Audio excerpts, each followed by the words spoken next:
Bonjour à tous et à toutes, et bienvenue sur ma chaîne Histoire, vrai de crime. Aujourd'hui, je vous emmène dans un quartier paisible, tout près de Philadelphie, en Pennsylvanie, où les événements de 2019 ont bouleversé la vie de nombreux habitants. Ils menaient une existence ordinaire, persuadés de vivre dans un coin si tranquille que rien de grave ne pouvait jamais s'y produire.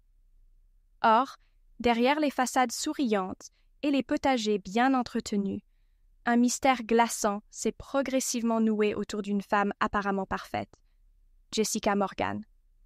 Son histoire a semé l'effroi parmi ses voisins et continue de nourrir des rumeurs et des interrogations, même plusieurs années après son arrestation. Si vous appréciez mon contenu, je vous invite à me soutenir avec un like et à vous abonner. Dans le tumulte qui a suivi la révélation de cette affaire, beaucoup de détails restent peu connus ou n'ont jamais été relayés au grand public. Pourtant, chaque indice, chaque recoin d'ombre participe à former un tableau complexe de ce qui s'est réellement passé. Certains habitants du quartier se souviennent encore des sourires amicaux de Jessica Morgan, de ses cheveux blonds soigneusement coiffés et de la manière dont elle saluait chacun sur son passage. D'autres préfèrent oublier. Il faut dire qu'avec son visage fin et ses bonnes manières, Jessica n'avait rien de la criminelle redoutable. Elle était la mère de 2 enfants, investie dans l'éducation parentale, toujours partante pour donner un coup de main dans l'association de parents d'élèves ou pour apporter quelques douceurs lors d'événements caritatifs locaux. Les familles l'appréciaient pour son engagement et ses voisines admiraient son organisation. Elle parvenait à s'occuper de son foyer tout en travaillant à temps partiel dans une petite boutique au cœur du quartier où elle brodait parfois des motifs personnalisés sur des vêtements pour enfants. Ce lieu résidentiel, tout proche d'une grande ville mais suffisamment en retrait pour sembler coupé du monde, se caractérisait par un sentiment d'entraide. Les habitants se connaissaient souvent depuis des années. Les rues, bordées d'arbres, étaient calmes. On y laissait les vélos sur le pas de la porte sans crainte, on se prêtait volontiers un ingrédient manquant pour le dîner. Pourtant, cette ambiance familiale et décontractée n'allait pas résister au choc que constituerait la découverte d'un lien insoupçonné entre la disparition de 2 enfants du quartier et l'icône maternelle qu'était Jessica. Avant de plonger dans le cœur de l'enquête, il faut évoquer le sort des victimes. Pendant plusieurs mois, au cours de l'année 2019, 2 enfants ont disparu à quelques semaines d'intervalle. Il s'agissait d'un garçon d'à peine 7 ans qui vivait non loin de la maison de Jessica, et d'une fillette de 6 ans, issue d'une autre famille installée de l'autre côté du même lotissement. Tous 2 ont quitté leur domicile un après-midi pour jouer devant leur maison ou pour se rendre dans le jardin d'un voisin, puis se sont évaporés sans laisser de traces. Les parents, fous d'inquiétude, ont contacté la police. La communauté, d'abord sous le choc, s'est lancée dans une vague de recherche volontaire, plaçardant des affiches dans les rues et distribuant des flyers dans toutes les boîtes aux lettres. Jessica était d'ailleurs l'une des figures de proue de ces campagnes de recherche. Elle contactait la presse locale pour faire passer le message, proposait d'organiser des collectes pour financer d'autres supports d'alerte et donnait même des interviews bouleversantes, se présentant en tant que mère solidaire, très attachée au bien-être de tous les enfants. Au fil des jours, néanmoins, aucune piste concrète ne semblait émerger. Les habitants se rassemblaient chaque soir pour partager leurs angoisses. Comment pouvait-on enlever un enfant dans un quartier si tranquille, presque familial, où tout le monde connaissait tout le monde? Les policiers, d'abord perplexes, interrogeaient chaque foyer, vérifiaient chaque garage, chaque remise, chaque bâtiment inhabité susceptible de dissimuler des indices. La presse, en quête de réponses, multipliait les articles alarmistes. Les mois passant, beaucoup finirent par perdre espoir de retrouver les disparus sains et saufs. C'est dans cette atmosphère angoissée que la vie de Jessica Morgan continua presque comme avant, du moins en apparence. Elle allait faire ses courses, accompagnait ses enfants à l'école, croisant parfois des familles en larmes qui attendaient un signe de leur petit. Elle s'offrait même le luxe de préparer des gâteaux pour réconforter tout le monde et se rendait régulièrement aux réunions organisées par la police en tant que simple habitante désireuse d'aider. La première brèche dans l'image parfaite de Jessica Morgan survint lorsqu'une voisine, Lily Gray, remarqua un comportement étrange. Lily avait pour habitude de passer chez Jessica à l'improviste, surtout lorsque l'une d'elles avait besoin d'un service de dernière minute. Elles étaient amies depuis 2 ans, et souvent, Lily venait partager un café et discuter des petits tracas du quotidien. Pourtant, depuis quelque temps, Lily remarquait que Jessica paraissait nerveuse. Elle allait et venait entre la cuisine et la porte d'entrée, comme si elle s'attendait à ce que quelqu'un arrive. Parfois, Jessica l'excusait brièvement pour répondre à un coup de fil dans une autre pièce, revenant ensuite le visage pâle, avec un regard fuyant. Lily aurait pu croire à un problème privé, un litige familial ou des difficultés financières, mais elle sentait quelque chose de plus lourd, comme un secret qui menaçait de tout détruire.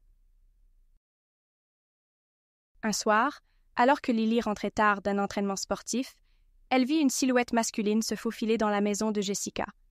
Il était plus de 23 heures, et la lumière du salon était éteinte.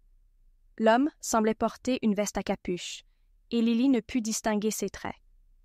L'apparition fut furtive, mais son intuition lui souffla que cette visite cachée ne présageait rien de bon. Jessica, de son côté, continuait à assumer son rôle de mère dévouée. Elle s'occupait de ses 2 enfants, Evan, un garçon de 9 ans, et un bébé plus jeune, fruit de son remariage. Evan, issu d'une première union, était un enfant calme, réservé, qui observait beaucoup ce qui se passait autour de lui. À l'école, il était connu pour être poli mais timide, rarement au cœur d'un conflit. Depuis la disparition des 2 autres enfants, il semblait encore plus discret. Les enseignants remarquèrent son air soucieux, mais pensaient qu'il s'agissait simplement de l'inquiétude que tous les élèves ressentaient face à ces événements dramatiques. De temps à autre, on percevait de l'anxiété dans son comportement, comme s'il portait un fardeau silencieux. Personne ne s'imaginait que ce fardeau pouvait être lié à sa propre mère. Lorsque la police finit par trouver un premier indice, la tension grimpa d'un cran. Un après-midi, un habitant se rendit vers les poubelles placées à l'arrière d'un ensemble de maisons et découvrit un petit sac d'enfant taché de sang. La scène lui glaça le sang et il appela immédiatement les forces de l'ordre. Les enquêteurs identifièrent le sac comme appartenant au petit garçon disparu, celui de 7 ans. L'émoi dans le quartier fut immense. La presse locale s'enflamma. On examina les environs et l'on trouva quelques traces suspectes sur les murs, des taches brunâtres qui pouvaient être du sang, et quelques morceaux de tissu déchirés que la police emporta pour analyse. Rapidement, une nouvelle vague d'interrogatoires secoua le lotissement. Chaque famille dut répondre à des questions. Des policiers passèrent de maison en maison. On scruta toutes les maisons individuelles, toutes les remises de jardin. On vérifia les systèmes de vidéosurveillance et les caméras de sonnette qui, parfois, enregistraient quelques secondes lors d'un mouvement devant la porte. Jessica, elle, afficha un visage profondément choqué en apprenant la découverte du sac ensanglanté. Elle répéta combien il était inconcevable qu'un tel objet ait pu se retrouver là, si près de leurs habitations. Elle se rendit même sur les lieux où on avait retrouvé le sac, s'entretenant avec les journalistes qui s'étaient dépêchés sur place. Son discours se voulait celui d'une mère solidaire, qui appelait tout le quartier à la vigilance et qui suppliait quiconque détiendrait la moindre information de contacter la police. Le public fut presque ému par sa détermination, et cette image de femme courageuse et généreuse se renforça davantage. Toutefois, en coulisses, l'équipe d'enquête commençait à dresser la liste de toutes les personnes qui avaient pu approcher le petit garçon ou la fillette disparue. À ce stade, la population se montra coopérative. Tous fournissaient leur ADN pour comparaison. Certains laissaient même la police fouiller leur maison. Jessica, sans rechigner, donna ses empreintes et accepta d'être soumise à un test. Cette transparence apparente apportait de la crédibilité à sa bonne foi. Qui irait commettre un crime et aussitôt livrer toute son identité génétique si ce n'était une innocente? Pourtant, après plusieurs semaines d'analyse, un officier de police, chargé de compiler les résultats en collaboration avec le laboratoire, fit une découverte retentissante. Le sac à dos portait non seulement des traces du jeune disparu, mais aussi un échantillon correspondant à Jessica. Au début, on crut à une erreur ou une contamination. Comment expliquer qu'une mère de famille, apparemment parfaite, associée à tous les efforts de la communauté pour retrouver ses enfants, puisse figurer sur un indice aussi compromettant? Les méthodes forensiques furent alors soigneusement vérifiées. On procéda à des recoupements, on examina de plus près l'éventualité d'un simple contact anodin. Jessica pouvait très bien avoir touché ce sac par le passé, si le petit garçon jouait avec Evan. Mais rien n'indiquait qu'elle ait jamais reçu ce garçon dans son foyer. Les entretiens réalisés auprès des parents de l'enfant disparu ne la mentionnaient bien pas comme faisant partie de leur cercle proche. Face à cette contradiction, la police intensifia sa surveillance de Jessica. Des officiers en civil traînaient aux abords de sa maison, observant ses allées et venues, cherchant à comprendre si elle avait des contacts fréquents avec quelqu'un de suspect. C'est ainsi qu'ils notèrent à leur tour l'apparition tardive d'un homme inconnu, qui semblait se glisser chez Jessica de nuit. Personne dans le quartier ne le connaissait. On ne l'avait jamais vu se déplacer au grand jour. Les enquêteurs tentèrent de l'identifier en vain. Chaque fois qu'ils essayaient de l'approcher, il disparaissait dans l'ombre. Cette situation alimenta soudain l'hypothèse que Jessica n'était peut-être pas seule. Avait-elle un complice? Quelqu'un lui faisait-il du chantage? C'était l'une des premières pistes envisagées pour expliquer comment cette femme, modèle de vertu, pouvait être mêlée à une affaire criminelle aussi horrible. Pendant ce temps, l'opinion publique n'était pas informée des premiers soupçons de la police à l'encontre de Jessica. Les habitants vivaient toujours dans la peur qu'un prédateur rôde dans les rues, prêt à s'en prendre à d'autres enfants. Des rumeurs se propageaient. Certains accusaient de simples gens qu'ils trouvaient atypiques ou solitaires. D'autres évoquaient l'existence d'un réseau criminel spécialisé dans l'enlèvement de mineurs. Au milieu de tout cela, un groupe de mères du quartier s'organisa afin de créer une sorte de patrouille bénévole, surveillant les enfants à la sortie de l'école. Jessica participa souvent à ces rondes, accompagnée de Lily Gray, qui se montrait désormais plus circonspecte envers celle qu'elle prenait pour une confidente. Lily, tout en continuant à feindre l'amitié, remarquait que Jessica fuyait parfois ses questions. Elle essayait de comprendre qui pouvait être cet homme venu la nuit, ou pourquoi Jessica semblait avoir des crises d'angoisse quand son téléphone sonnait à l'improviste. Jamais Jessica ne fournissait de réponse claire. Elle se contentait de hausser les épaules et de changer rapidement de sujet. La police, de son côté, s'attacha à investiguer le passé de Jessica. Elle habitait dans ce quartier depuis environ 5 ans. Avant cela, elle avait vécu dans une autre ville de Pennsylvanie, s'était brièvement mariée, puis avait divorcé avant d'épouser le père de son second enfant. Les enquêteurs retrouvèrent une brève trace d'un signalement à l'adolescence. Apparemment, Jessica avait eu une sœur plus jeune qui avait disparu lorsque Jessica était très jeune. Les documents judiciaires de l'époque, rares et peu explicites, révélèrent que cette disparition avait été dissimulée à la presse locale. Aucun détail supplémentaire n'expliquait ce qu'il s'était passé. La famille aurait quitté la ville peu après. Les officiers se demandèrent si l'ombre de cette tragédie familiale était liée à la situation actuelle. Certains investigateurs émirent l'hypothèse qu'elle aurait pu reproduire un schéma ou être manipulée par quelqu'un qui connaissait cette histoire. Les autorités continuèrent toutefois de manquer de preuves tangibles pour l'inculper formellement, si ce n'est l'indice troublant de l'ADN sur le sac. Le point de bascule survint quand l'un des enquêteurs parvint à obtenir un témoignage inattendu. Un voisin du pâté de maison derrière celui de Jessica, un individu discret qu'on voyait rarement car il vivait avec un proche malade, affirma avoir entendu, une nuit, des bruits ressemblant à des cris d'enfants venant de l'arrière-cour de la maison de Jessica. La police recoupait déjà plusieurs éléments suspects. La visite de l'homme mystère, l'ADN sur le sac ensanglanté, les liens potentiels avec le passé familial de Jessica. Après tout, il fallait vérifier. Si Jessica tentait de couvrir les agissements de cette personne inconnue, ou si elle y participait directement, la maison familiale pouvait être au cœur du crime.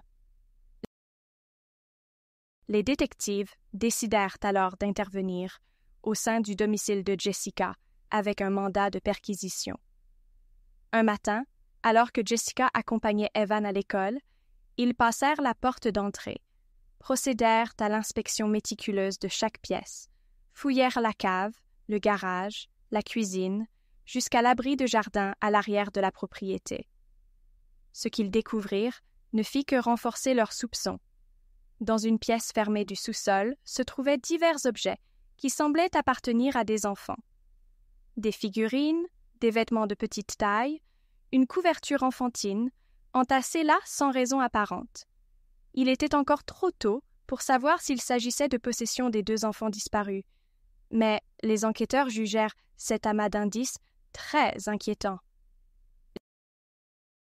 Les officiers confisquèrent tout ce qui pouvait constituer une preuve, envoyèrent les pièces au laboratoire pour analyse et continuèrent à surveiller Jessica, en attendant de pouvoir l'arrêter si les résultats corroboraient leur hypothèse. Elle, cependant, ne se doutait pas de l'ampleur de la toile qui se refermait sur elle, même si elle se montrait de plus en plus nerveuse. Lily Gray, quant à elle, reçut un jour un appel anonyme sur son téléphone portable. Lorsqu'elle décrocha, elle entendit la voix fébrile d'une femme qui prononça quelques mots avant de raccrocher brusquement.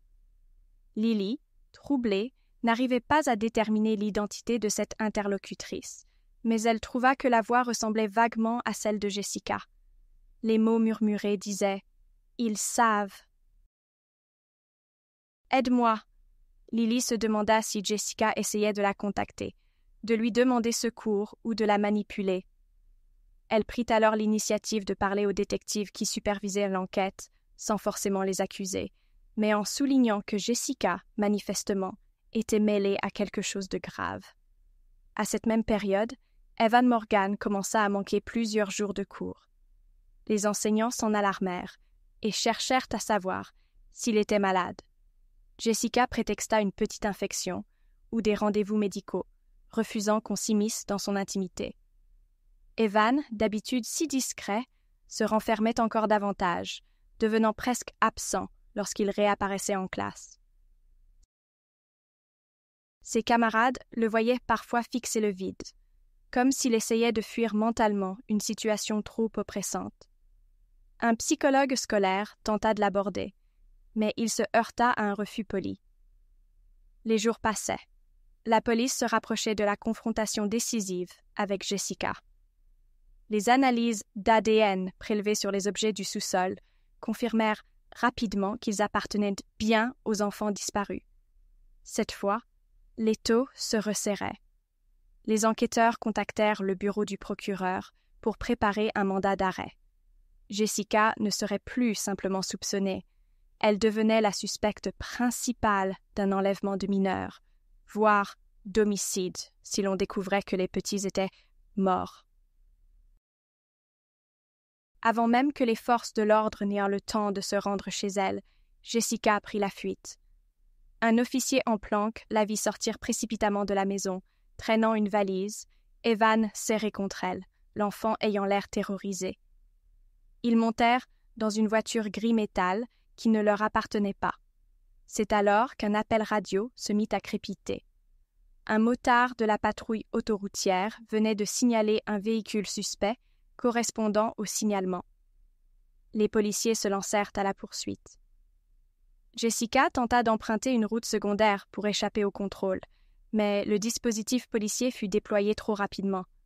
Cernée, elle dut s'arrêter. Les agents l'encerclèrent, armes au poing, mais elle se rendit sans résistance.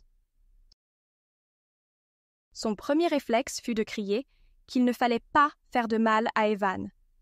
Le garçon, effrayé, fut pris en charge par les services de protection de l'enfance. Emmenée en garde à vue, Jessica sembla s'effondrer nerveusement. Au cours des interrogatoires, elle se mit à parler, entre sanglots, d'un certain frère qui la forçait à commettre tous ses actes.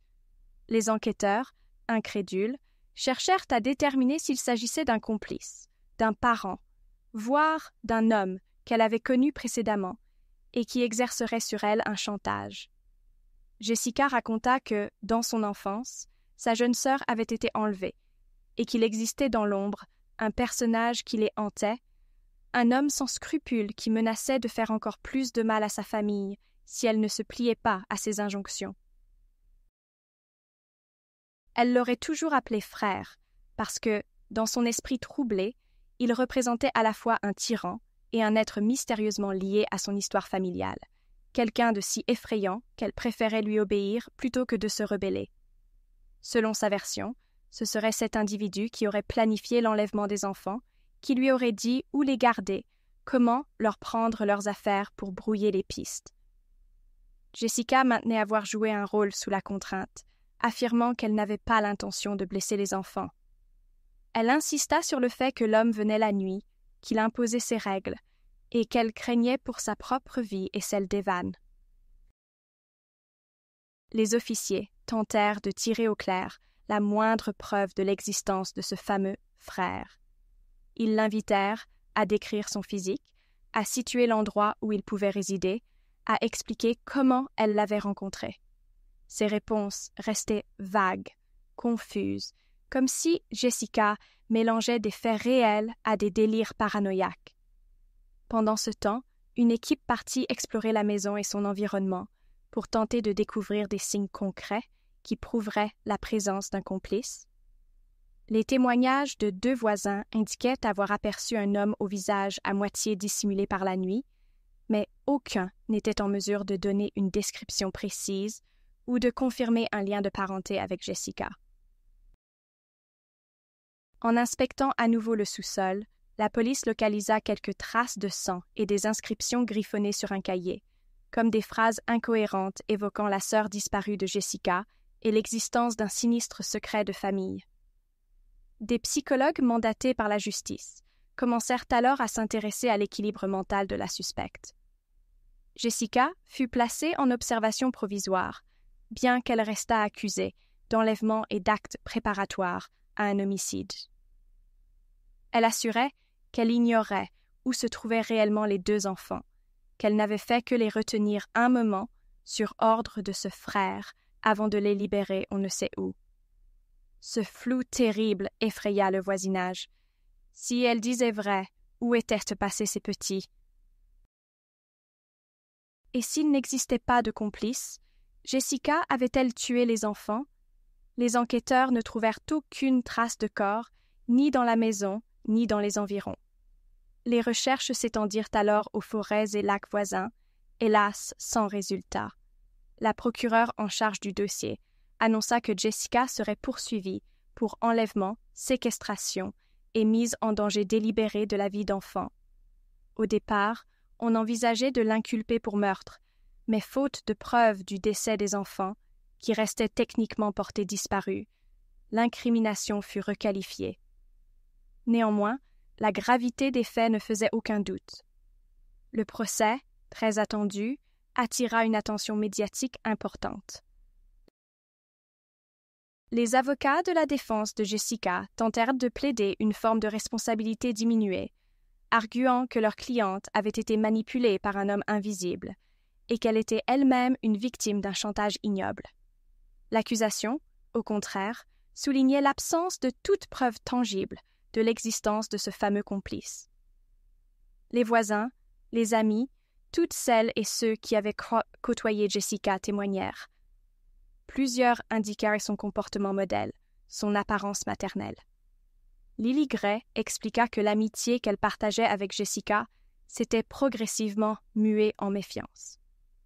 Elle raconta le coup de fil étrange, les visites tardives d'un homme inconnu, mais admit qu'elle n'avait pas plus d'informations. Evan Morgan fut également interrogée à huis clos, sous la supervision de professionnels, afin de protéger son bien-être psychologique. Selon certains extraits du rapport, l'enfant resta très confus, affirmant avoir croisé quelqu'un dans la maison, sans jamais parvenir à décrire son visage ou son nom. On s'interrogea alors sur la possibilité que Jessica ait manipulé son propre fils ou lui ait fait peur pour qu'il reste silencieux. Tout devenait d'autant plus nébuleux que les déclarations étaient contradictoires, la mère parlant d'un danger constant, le fils évoquant des apparitions brèves et irréelles. Le procès dura plusieurs semaines. Le jury, composé de citoyens du comté, eut la lourde tâche de trancher entre la responsabilité de Jessica, établie par son lien génétique avec un indice capital, ses mensonges évidents, ses fuites et la faible plausibilité de ses justifications, et l'éventualité qu'elle agisse sous la coupe d'un manipulateur. Les avocats de la défense tentèrent de rallier l'opinion à l'idée que cette femme souffrait peut-être d'un état de stress post-traumatique depuis l'enfance, du fait de la disparition de sa sœur, ce qui aurait pu la rendre vulnérable. L'accusation rétorqua que, même si cette hypothèse était recevable, l'implication de Jessica dans la disparition d'enfants innocents restait incontestable. Des photos montrant les objets retrouvés dans son sous-sol eurent un effet décisif sur les jurés. Elles prouvaient un degré de préparation et de dissimulation incompatible avec la version d'une mère, obligée d'obéir à un maître chanteur. Aux yeux de la justice, elle savait pertinemment ce qu'elle faisait. Au terme du procès, Jessica Morgan fut déclarée coupable des chefs d'enlèvement et de séquestration sur mineurs. Les jurés se montrèrent moins unanimes sur la tentative de meurtre, faute de preuves que les enfants étaient décédés ou qu'elle avait explicitement prévu de les tuer. La sentence s'avéra néanmoins sévère, une peine d'emprisonnement de plusieurs décennies, dont une grande partie incompressible. Jessica, en l'entendant, fondit en larmes, suppliant qu'on la croie, répétant que frère était le vrai coupable et qu'elle n'était qu'un pion. Les enquêteurs, s'ils n'écartaient marcieusement pas entièrement la présence d'un autre protagoniste dans cette histoire, ne trouvèrent jamais la moindre trace concrète de cet individu. Aucun relevé téléphonique ne laissait apparaître des échanges récurrents avec un interlocuteur inconnu. Aucun témoin ne put l'identifier formellement. Nombreux furent ceux qui conclurent qu'il s'agissait là d'une invention pathologique, un délire pour masquer une vérité encore plus sombre. Pourtant, un faible pourcentage d'observateurs, dont Lily, restaient convaincus qu'il se passait quelque chose de plus compliqué, qu'on n'avait pas tout exploré.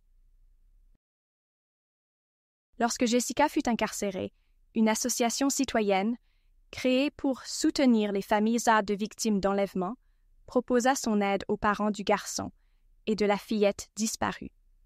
Il n'y avait toujours aucun indice sur le sort des enfants. L'une des possibilités redoutées était que Jessica les ait confiés à une personne aussi dangereuse qu'elle, voire pire, et que cette personne ait fait disparaître toute preuve de leur passage. Les efforts pour les retrouver continuèrent, mais l'attention médiatique s'émoussa peu à peu, les journalistes passant à d'autres drames. Les mois s'écoulèrent, au fil desquels quelques enquêteurs continuèrent pourtant à vérifier de nouveaux renseignements, à explorer des indices potentiels. Le mystère demeura entier et, depuis lors, ni l'un ni l'autre de ces deux enfants n'a jamais refait surface. Dans le quartier, l'affaire laissa un traumatisme durable. Les habitants prirent conscience qu'un visage amical pouvait cacher bien des tourments ou des intentions funestes.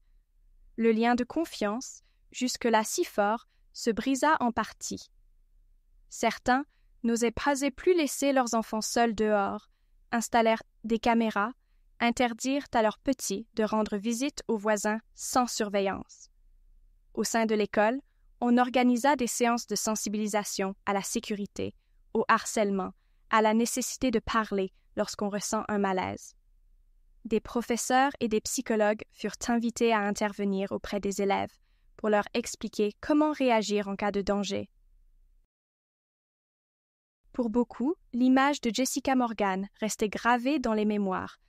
Cette femme élégante qui distribuait des biscuits maison lors de fêtes scolaires, qu'on aurait cru incapable de faire le moindre mal, et qui fut pourtant mise au banc de la société, enfermée pour de longues années dans une prison de haute sécurité. L'aspect judiciaire de l'affaire ne s'arrêta pas net après le verdict. Les avocats de la défense firent appel, prétextant que la procédure initiale avait négligé l'aspect psychologique et qu'il fallait pousser plus loin l'expertise psychiatrique. Mais la Cour d'appel confirma la culpabilité de Jessica. Elle estima que, même si la présence d'une tierce personne n'était pas absolument impossible, la responsabilité pénale de Jessica restait pleine et entière. Il n'y avait pas de circonstances atténuantes suffisantes pour justifier une réduction de peine. De leur côté, les parents des 2 enfants disparus entamèrent également des démarches civiles pour demander réparation à tout individu ou institution ayant pu être complice ou négligent. Ils espéraient, dans leur combat, obtenir une reconnaissance officielle de la souffrance endurée et forcer la justice à rouvrir ou prolonger l'enquête afin de retrouver les petits. Pourtant, dans le silence pesant qui s'installa après l'emprisonnement de Jessica, toute la procédure finit par piétiner. Chaque piste se refermait.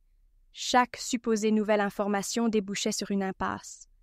Les parents s'étiolèrent dans une attente insupportable, sans pouvoir faire leur deuil ni retrouver leurs enfants vivants. Les conséquences pour la famille proche de Jessica furent également dramatiques. Evan Morgan, désormais orphelin de père et avec une mère incarcérée, fut confié au service de protection, puis placé chez un membre éloigné de la famille paternelle. Les années passant, on rapporta qu'il vivait loin du tumulte médiatique, essayant de grandir normalement malgré ce passé lourd. Certains psychologues estimaient qu'il développerait probablement des séquelles émotionnelles persistantes, compte tenu de l'angoisse et des événements auxquels il avait été exposé si jeune. Au cours de quelques entretiens menés par des spécialistes, Evan mentionna parfois le souvenir d'une voix d'homme, la nuit, dans la maison, mais sans parvenir à donner plus de détails. Il avait beau essayer de se remémorer, tout lui paraissait confus. Au fil du temps, cette affaire continua d'alimenter des débats sur la fiabilité des aveux extorqués sous pression, sur la frontière entre la complicité et la contrainte, et sur le manque de soutien que peuvent recevoir les personnes ayant subi un traumatisme familial non résolu. Au sein de la prison où Jessica purgeait sa peine, il se murmura qu'elle avait tenté de s'évader quelque temps après le début de son incarcération, mais que sa tentative avait échoué. Les autorités pénitentiaires renforcèrent alors la surveillance autour de sa cellule. Jessica restait persuadée que le mystérieux frère pouvait arriver à tout moment, soit pour la libérer, soit pour la réduire au silence. Elle hurlait parfois la nuit, réveillant les autres détenus, prétendant l'avoir aperçue au détour d'un couloir. Certains médecins de la prison parlèrent de troubles dissociatifs ou de psychose latente. D'autres pensaient qu'elle simulait afin d'obtenir un transfert dans une unité psychiatrique moins sévère. Finalement, un psychiatre déclara qu'elle souffrait de stress post-traumatique, mais pas au point d'être irresponsable.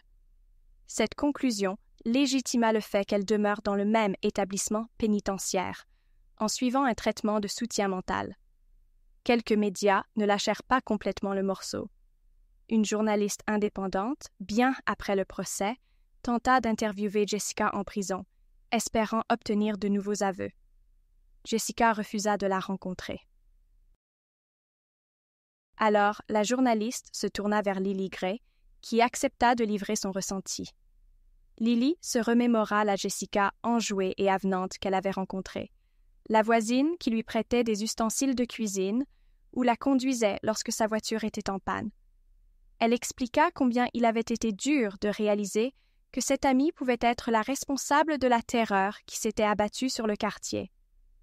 Malgré tout, Lily ne parvenait pas à se défaire de l'idée qu'un second protagoniste était impliqué. Elle se souvenait trop bien de ce visiteur nocturne et de l'attitude craintive de Jessica.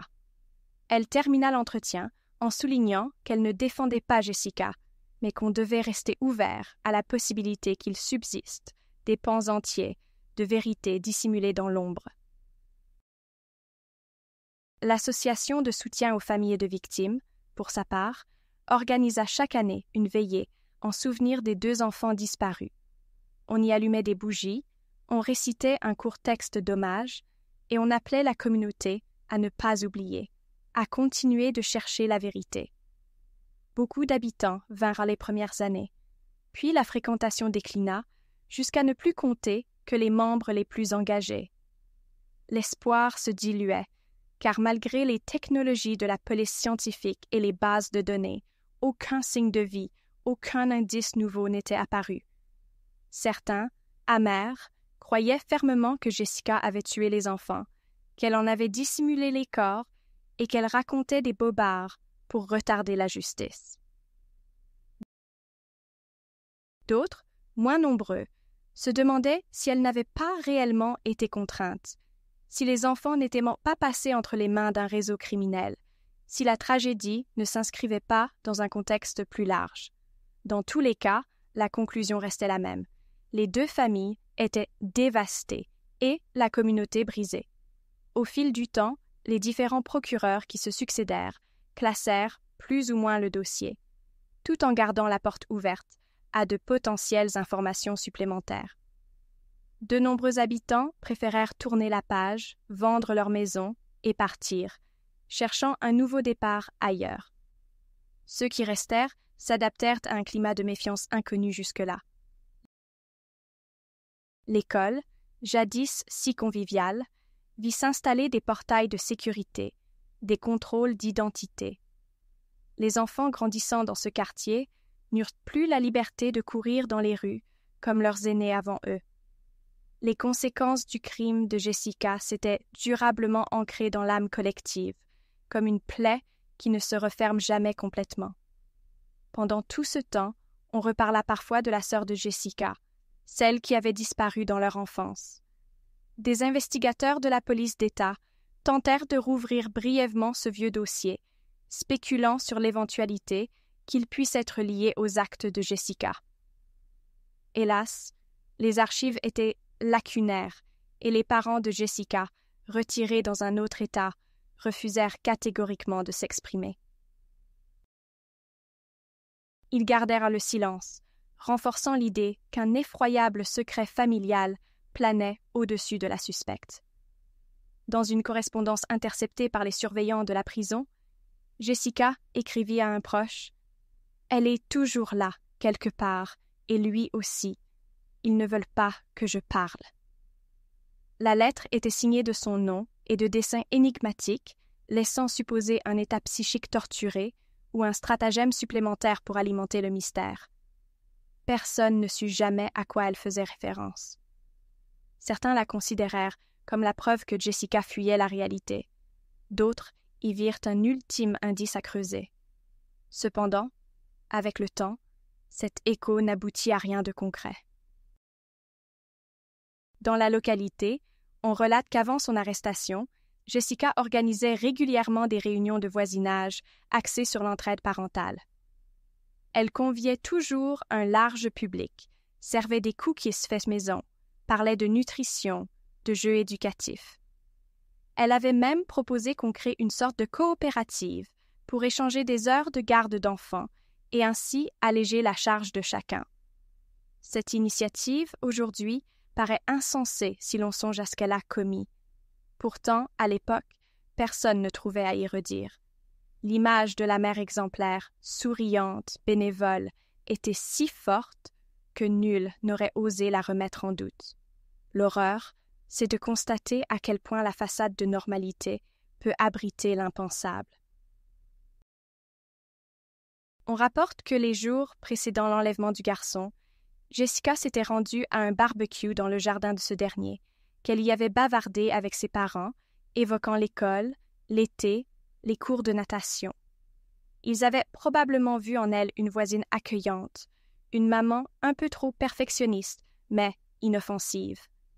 Cette convivialité, devenue un piège, renforça le choc dans tout le quartier lorsque sa culpabilité fut exposée. Un point interrogea particulièrement les enquêteurs. Pourquoi conserver les affaires des enfants dans le sous-sol? S'agissait-il d'un trophée sinistre ou d'une simple étape dans un plan plus vaste de dissimulation? Jessica ne donna jamais d'explication claire, sinon quelques déclarations confuses au tribunal, suggérant qu'elle tenait ces objets à la demande du frère, afin de se protéger d'éventuels soupçons en simulant de banales fréquentations entre enfants. Cette justification n'était guère convaincante, surtout lorsque la police détermina que l'accès au sous-sol était soigneusement verrouillé et que tout y était rangé de manière méthodique, comme si un plan précis était suivi. La piste d'une manipulation mentale fut envisagée, mais les expertises psychiatriques restèrent mitigées. L'opinion générale pencha rapidement pour l'hypothèse d'une criminelle plus lucide qu'elle ne voulait le faire croire. D'anciens collègues de Jessica, qui l'avaient fréquentée dans la boutique où elle brodait des motifs pour enfants, témoignèrent qu'elle passait parfois des coups de fil nerveux dans l'arrière-boutique. Elle s'absentait pendant de longues minutes, revenait tremblante, comme si elle recevait des injonctions qu'elle préférait cacher. L'une d'elles, la gérante du magasin, rapporta au tribunal une scène particulière. Jessica, prise d'une panique soudaine, avait exigé de quitter le travail plus tôt pour empêcher quelque chose de terrible. Elle était partie en trombe, prétextant une urgence familiale. Les avocats de la défense y virent une preuve qu'elle vivait bel et bien sous la coupe d'un tyran, tandis que l'accusation y percevait une simple mise en scène pour créer un alibi et accréditer l'idée de contrainte. Là encore, chacun resta sur ses positions. Avec le recul, beaucoup de voisins qui considéraient autrefois Jessica comme un modèle avouèrent s'être posé de petites questions, çà et là, sans jamais pousser plus loin. Un regard fuyant à l'évocation du passé, un stress exagéré lorsqu'on parlait d'enlèvement, une volonté quasi obsessionnelle de surveiller les enfants du quartier. Mais ils avaient toujours mis cela sur le compte d'une hypervigilance maternelle. Personne ne s'était figuré à quel point ses peurs et ses angoisses pouvaient être imbriquées dans des projets criminels. Cette affaire alimenta un débat plus global. À quel point peut-on connaître son entourage? Comment savoir quand un proche est réellement en détresse ou dissimule une face obscure? Les articles publiés alors analysèrent le concept de la double vie, de la dissimulation psychologique et de l'ambivalence d'une personne capable à la fois d'actes altruistes et de crimes atroces. Dans le paysage judiciaire américain, le cas de Jessica Morgan n'est pas le premier associant une femme en apparence exemplaire à un crime impliquant des enfants.